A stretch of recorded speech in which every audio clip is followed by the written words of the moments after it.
Good morning everybody, this is Stephen Pugh of the Home Bible College. It's March the 20th today and we're looking at Joshua chapter 11. And in the next few chapters we have a sort of a summary of the life of Moses and Joshua together, but in particular Joshua. So we have the northern kings are defeated, that's the point. Joshua had waged a southern campaign against all of the enemies of the Lord in the southern part of Israel. But it came to pass when Jabin, king of Hazor, heard these things, that he sent Jobab, king of Madon, to the king of Shimron, and to the king of Ashphaz, and to the kings that were on the north in the mountains, and in the plains of Chinneroth, and in the valley, and in the borders of Dor on the west. In other words, all the northern kings declared war against Israel. Now you'd have thought that they'd have learnt their lessons. You'd have thought that they would have watched what had happened in the southern campaign and they would have withheld. But we get the secret as to why that didn't happen. It says, there was not a city that made peace with the children of Israel. This is in verse 18. And Joshua made war for a long time with all those kings, and there was not a city that made peace with the children of Israel except the Hivites, the inhabitants of Gibeon, or the Gibeonites as we call them. All the others took to battle. Joshua didn't have to go looking for war. They brought war to his door. It was of the Lord to harden their hearts, that they might come against Israel in battle. So it was the Lord that was bringing the cities and the kings of the Canaanites to the door of Joshua, so that he might then destroy them. And why was it that the Lord hardened their hearts? It's that he might destroy them utterly, and that they might have no favour, and that he might destroy him as the Lord commanded Moses. So this wasn't Joshua's idea. This wasn't the children of Israel going round rampaging and killing everybody. This was of the Lord. It was the Lord that instigated this. Joshua would never have gone to war if it hadn't been for the Lord's direction. But the Lord told him to be strong and to be courageous and to fight his battles. And as we saw from previous passages, very often it was the Lord that destroyed more people personally than Joshua ever did in battle. In verse 21 we have an interesting thing there. It says, at that time came Joshua and cut off the Anakims from the mountains, from Hebron and Debir and Anab, and all the mountains of Judah, and from all the mountains of Israel. So there were these Anakims. Now the Anakims were the giants. They were the giants that before the flood had caused the whole world to be stooped into the judgment of God. But after the flood there was a second interruption in which these huge mutations, these huge beasts of men had come and infected the earth. And Joshua would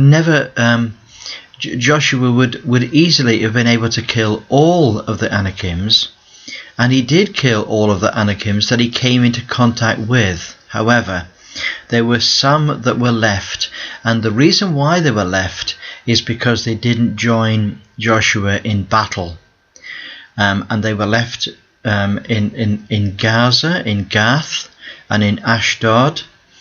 And later in the story of the children of Israel we have David, and when David goes to Gath he fights against Goliath. Goliath was one of the Anakims left over, and he was 8'6" high. He was a huge giant of a man, and he had 4 brothers. So when David went against him, he thought that he was going to have to deal with all 5 of them, so he took with him 5 smooth stones.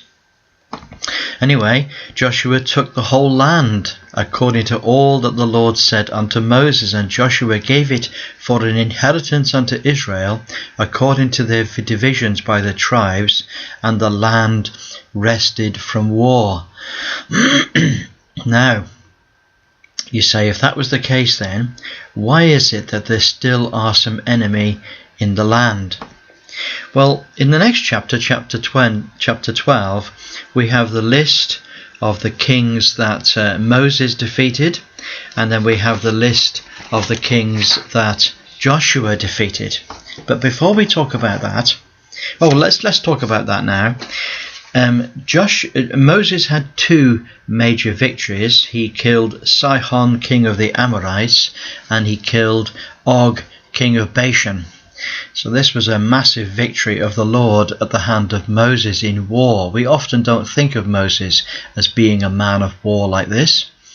Right at the very beginning of his life, while he was Prince of Egypt, apparently, he was involved in leading the armies of the Egyptians against their enemies. But now at the very end of his life, he leads the army of the Lord, the children of Israel, against these two kings, the Amorites and the people of Bashan. Now, then we have the list of Joshua's victories, and there are 24. 24. There's Jericho, Ai, Jerusalem, Carmuth, Lachish, Egon, Dibur, Harmon, and so on.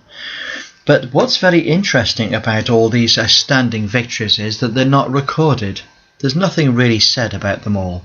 You see, the Battle of Jericho and the Battle of Ai were the two extremes of all the types of battles they could ever face. And all other battles were just a repeat of the same thing. And then we get down to chapter 13.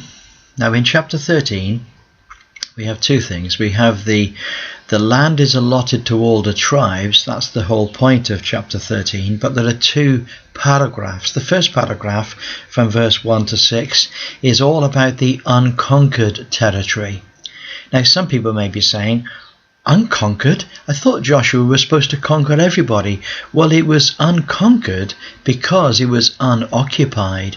The children of Israel were unable to actually physically colonize every little bit of territory in the land of Israel. Don't forget, they were multiplying in numbers, but although they were multiplying in numbers, they were unable to physically occupy all the land. And so sometimes the enemy would retreat into little borderlands right on the outskirts of the land of Israel, and there they would hold out. And in chapter 13 we see that Joshua was old and stricken in years. Now we're not quite sure how long the period of the judges went on for. So the period of Joshua went on for, I'm guessing it went on for about 20 years. Probably about 20 years.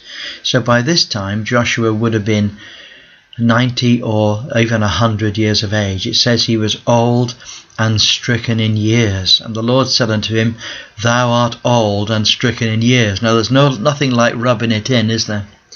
It says, And there remaineth very much land to be possessed.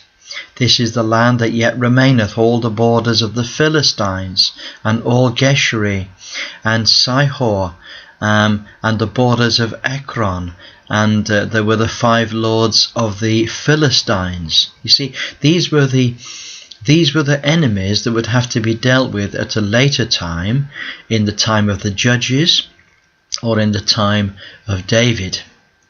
So the children of Israel were unable to occupy all of the land, and of course if they were unable to actually take possession of all of the land, then it meant that there was still enemy left over. And then the second part of chapter 13, from verse 7 all the way to the end, is the description of how the children of Israel were each allotted a portion of the land. And it was all very strictly worked out, and it was all specified to the Lord unto Moses, and Joshua did exactly what the Lord had commanded Moses. In the land of Israel there was a very interesting situation which is very different to how most of us live today. We don't happen to own our property. We have no land. But in the land of Israel, every family had an allotment of land. And on that land there would be houses built according to the wealth of the children of Israel while they have remained alive, generation after generation. And those houses and that land was passed on down the generations. This is why it was so important for the children of Israel to have male children, so that there would always be a male line that would carry on the family inheritance. And when we get into the book of Ruth, we see how very important this is, and how that the land can never ever be 100% sold. It always remained in the possession of the family. Well, there we are. That's interesting. That's the life of Joshua, and we look forward to speaking to you again tomorrow. Have a wonderful day. God bless you. Bye for now.